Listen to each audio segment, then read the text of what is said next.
courtroom is a space where reality is constructed from fragments. Here, truth is not an objective constant.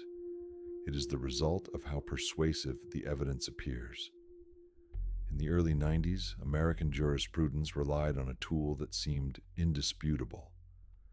They called it a genetic fingerprint in stone. This was forensic odontology, the science of bite marks. Imagine a system where your fate depends on the geometry of your smile. Prosecutors called it a unique identifier, comparable to a fingerprint. The logic was simple. Human skin was a blank canvas, and a killer's teeth were a stamp. If the stamp matched the impression on the victim's body, the equation was considered solved. However, behind this facade of scientific certainty lay a fundamental systemic flaw. Skin is not paper, it is an elastic, shifting organ. It deforms when stretched. It changes during decomposition or with the slightest movement of a body. In this segment, we explore the collision between forensic ambition and biological reality. We will examine a case that catalyzed a global overhaul of judicial standards. This is the story of how a perfect reputation, a lack of motive, and a solid alibi can be nullified by the opinion of a single expert. At the center of our analysis is one question. How did a hypothesis with no statistical basis achieve the status of scientific evidence in the highest courts? This is not just a story about a mistake. It is an analysis of how the legal process, in its search for certainty, creates traps that take decades to escape. We begin our breakdown of the case that turned an ordinary postal worker into the Snaggletooth Killer, a case that, years later, forced the scientific community to admit the methods we used were junk science. To understand these events, we must understand the environment where the accusation was born. Reading, Pennsylvania, the early 1990s, a city in transition. A law enforcement system under immense public pressure to deliver fast results in violent crimes. In 1991, Reading was a city of contrasts. Rapid population growth put immense strain on police departments. In this atmosphere, the Copper Star Bar, a small bar in the northern part of the city, was a typical local hangout. It was a closed ecosystem. Everyone knew each other by name. This is where Linda Brennan worked as a manager. She was 36 years old. Her death would become the starting point for one of the most famous trials in Pennsylvania history. The social background of the case is vital. Linda Brennan was a respected member of the community. Her murder in December 1991 caused a public outcry. That resonance quickly turned into a demand for immediate retribution. When a brutal crime happens in a safe neighborhood, investigators subconsciously look for a quick solution. They want to restore a sense of public order. On the night Linda's body was found in the bar, police faced a crime scene with no obvious answers. There were no signs of forced entry. This suggested the victim likely knew her killer or let him in after closing. This narrowed the list of suspects to regulars and staff. In 1991, DNA analysis existed, but it was not a routine tool. It was expensive and slow. It required large amounts of biological material. Investigators relied on classic methods, fingerprints, blood types, and what became the critical factor, physical evidence on the victim's body. Investigators found marks on Linda Brennan's body. A forensic examiner identified them as bite marks. At the time, this was considered a gold mine for the prosecution. Odontology was in its prime. It was believed that every person's teeth were so unique that a mismatch was impossible. This scientific optimism created a dangerous precedent. The investigation stopped looking for a person based on clues. Instead, they began looking for teeth that fit the wound. The systemic problem was clear. Police began forming a suspect list based on a visual inspection of the teeth of men in the victim's social circle. Among them was David Benson. He was an Air Force veteran and a postal worker with a spotless record.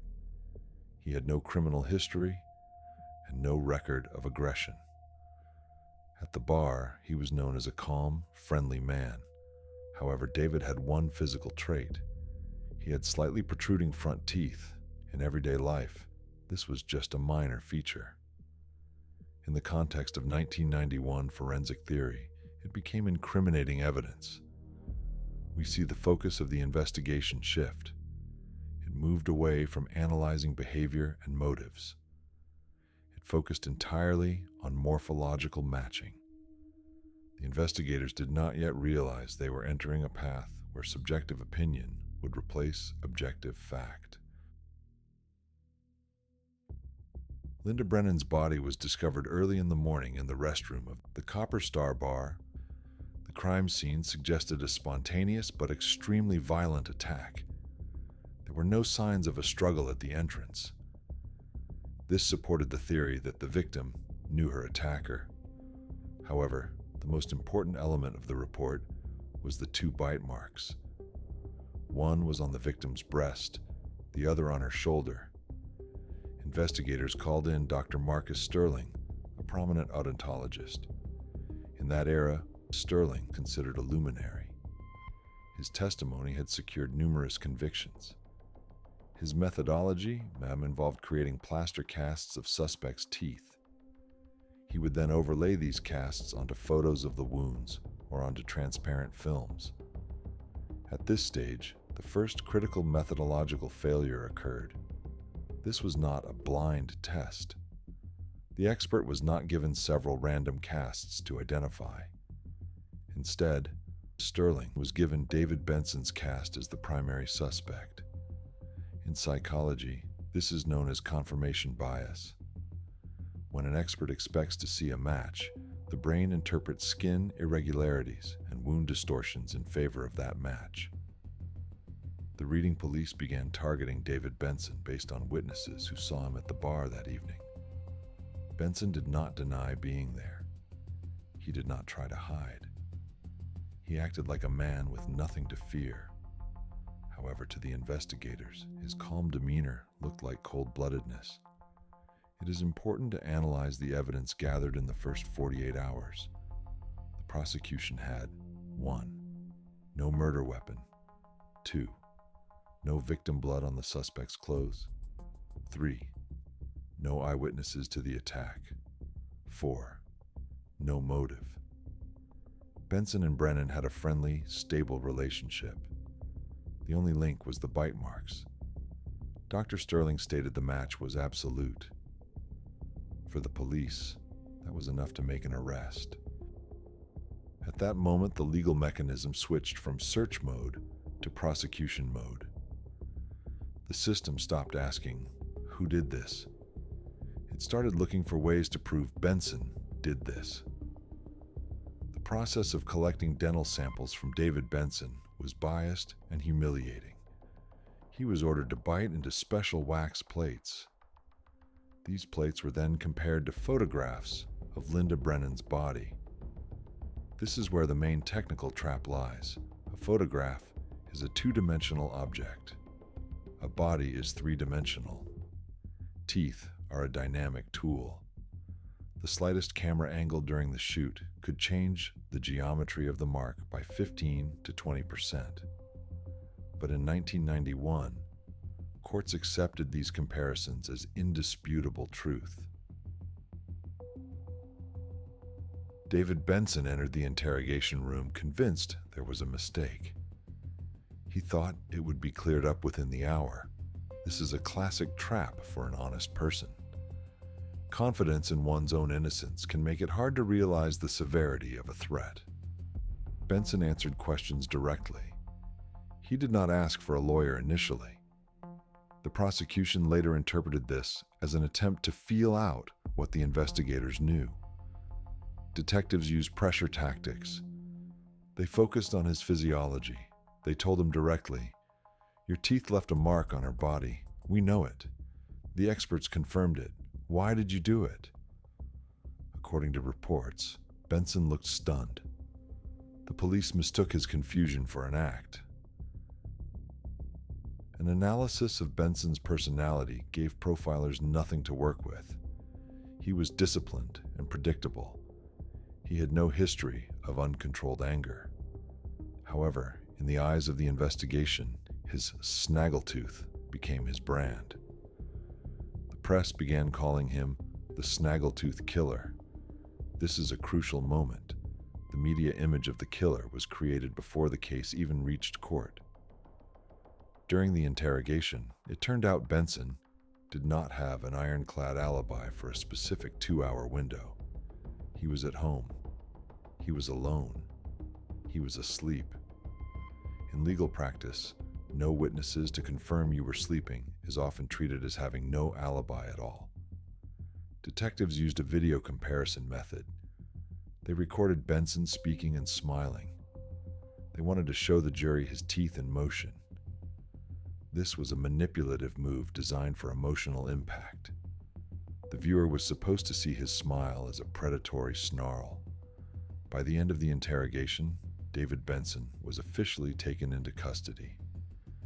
It is important to note that biological samples, blood and saliva, found at the crime scene did not match Benson's blood type. The official report noted this as an inconclusive result due to potential mixing of fluids. But instead of seeing this as a reason for doubt, the investigation chose to lean entirely on odontology. The logical chain was closed. Teeth became the primary and effectively the only piece of evidence. All other facts, the lack of motive, the lack of DNA on his clothes, his spotless reputation, were pushed aside as immaterial. We move now to the trial, where this fragile construction would be presented as unshakable truth. David Benson's trial began in 1992. The prosecution's strategy was built on one central pillar: the testimony of Dr. Marcus Sterling. Prosecutors knew that without this evidence, their case would collapse. Their task was to present Sterling not just as a doctor, but as a scientific prophet, someone who could see what the average eye could not. The prosecution used visuals. On large screens, they showed the jury a superimposition. They overlaid Benson's dental casts onto photos of Linda Brennan's wounds. It was a powerful psychological tool. To the jurors, ordinary people without medical training, it looked like a perfect match. Dr. Sterling testified under oath that the probability of someone else leaving those marks was nearly zero. Benson's defense was in an extremely difficult position. In 1992, odontology was a widely accepted field of forensic medicine. Challenging it then was as difficult as challenging DNA evidence today. The lawyers tried to point out the lack of other evidence. They highlighted that unidentified hair and fingerprints were found at the scene. None of them belonged to David. However, the defense made a classic mistake. They tried to fight science with logic. In court, logic often loses to visual aid. When an expert with 30 years of experience says, "Those are his teeth," the lawyer's words about mismatched hair sound like a desperate distraction. A critical moment came when the defense tried to hire their own expert. Finding an odontologist willing to go against the prestigious Dr. Sterling was almost impossible. The professional community was tightly knit. The few who had doubts stayed silent to protect their licenses and government contracts. The trial became a one-sided show.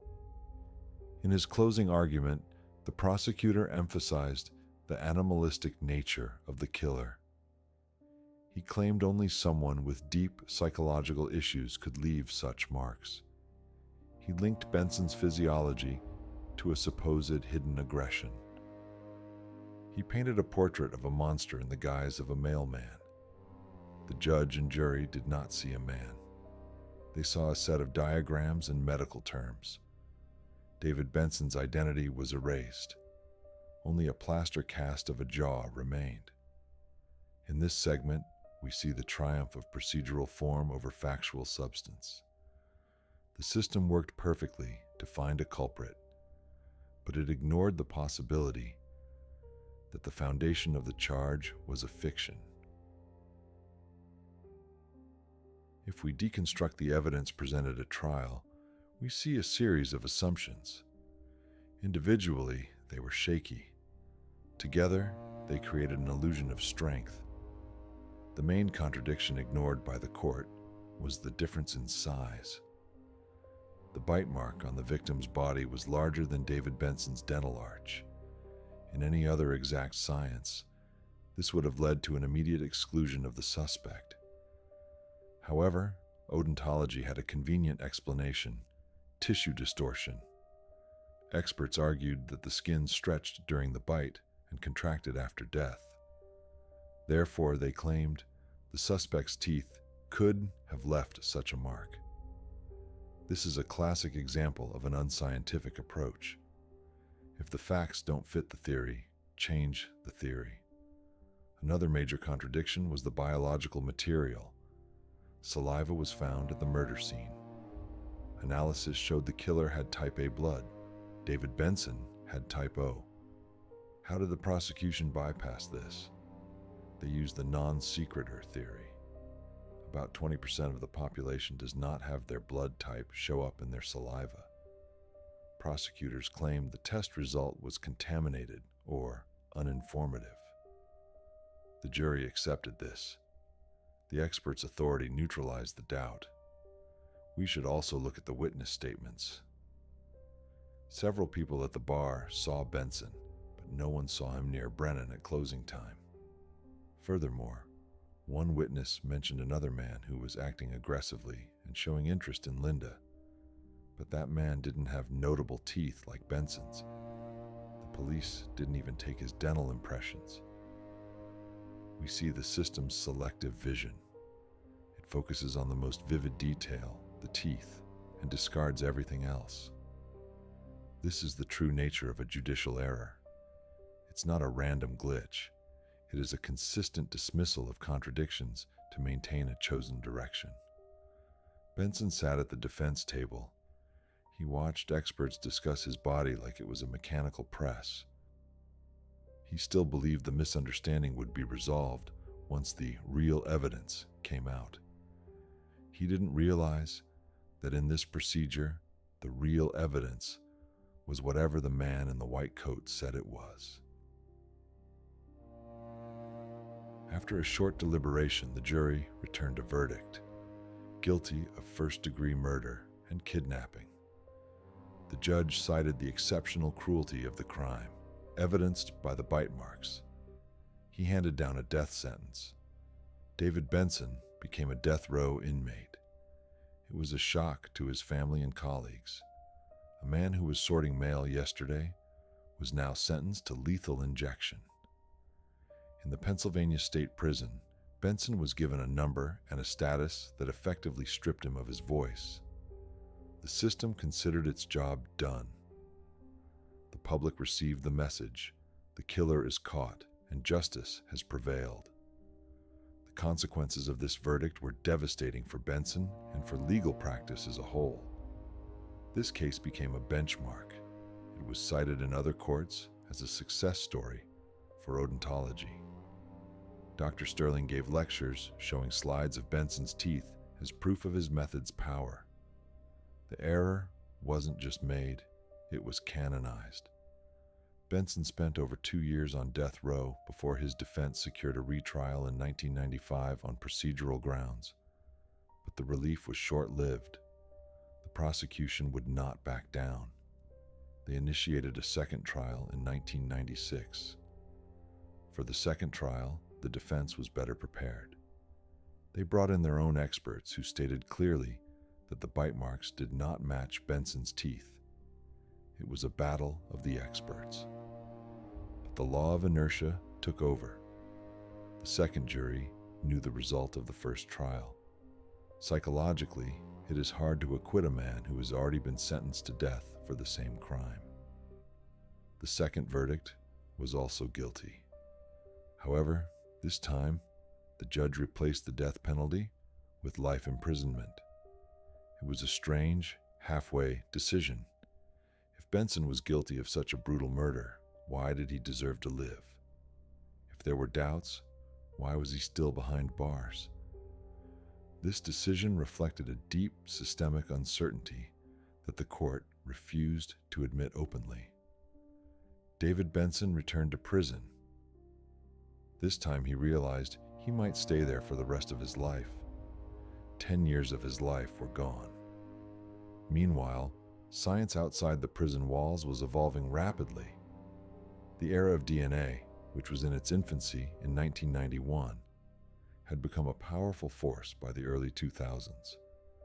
It was now capable of dismantling judicial myths. In 2002, 10 years after the first verdict, DNA technology could finally extract profiles from tiny, degraded samples. Benson's lawyers from the Innocence Project won the right to test the biological fluids found on Linda Brennan's clothing. The result was definitive. It was a shock to the system. The DNA on the victim's clothes did not belong to David Benson. It belonged to a man named Wayne Gaskins. Who was Gaskins? It turned out that at the time of the murder, he lived near the Copper Star bar. Furthermore, by the time the DNA test was conducted, he was already in prison for another sex crime. Wayne Gaskins had perfectly straight teeth. They did not match Dr. Sterling's expert conclusions at all. This was the collapse of bitemark theory. For 10 years, the system claimed Benson's crooked teeth were the perfect key to the lock. DNA showed the lock was opened by a man with completely different physiology. It turned out the unique marks Sterling interpreted as evidence were either not bite marks at all, or were left in a way that allowed for infinite interpretations. On April 8, 2002, David Benson was released.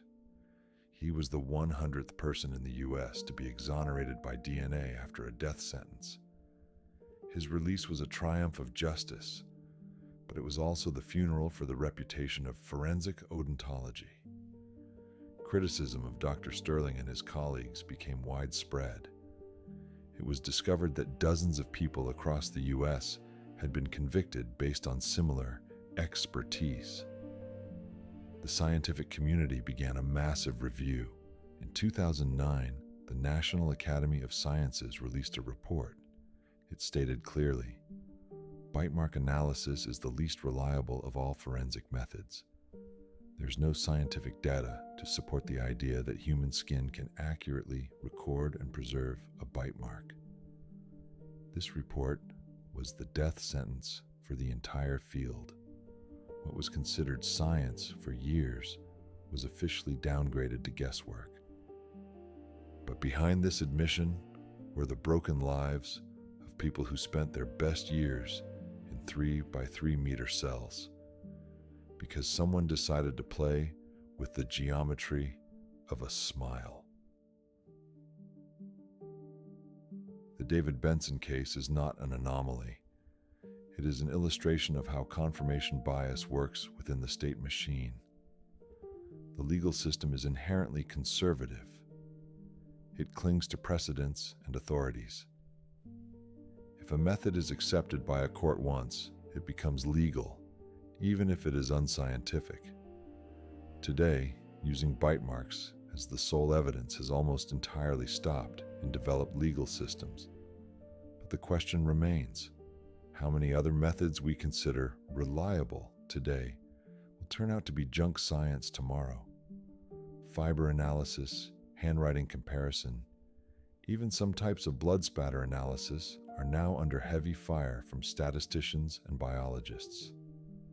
We learned a lesson from the Snaggletooth Killer case. But did we learn the main principle? Science in the courtroom must be verifiable. It must be reproducible. It must have a mathematically grounded margin of error. Without this, justice becomes a lottery where the stake is a human life. David Benson received compensation, but as he says in interviews, money cannot buy time. It cannot erase the memory of death row. He became an activist fighting against the death penalty. He argues that a system capable of such a catastrophic error has no right to issue a final, irreversible sentence. This case leaves us with a cold, analytical conclusion. Trust in an expert must never replace the doubt of a researcher. The moment we stop questioning obvious evidence, we open the door to a justice system that does not seek the truth. It only seeks to confirm its own delusions. A trial is a search for balance between public safety and individual rights. The bitemark case showed what happens when that balance is broken for the sake of simplified scientific myths. Everyone becomes a victim, the wrongfully convicted, and the families of the deceased whose right to true justice was sacrificed for a quick and false certainty.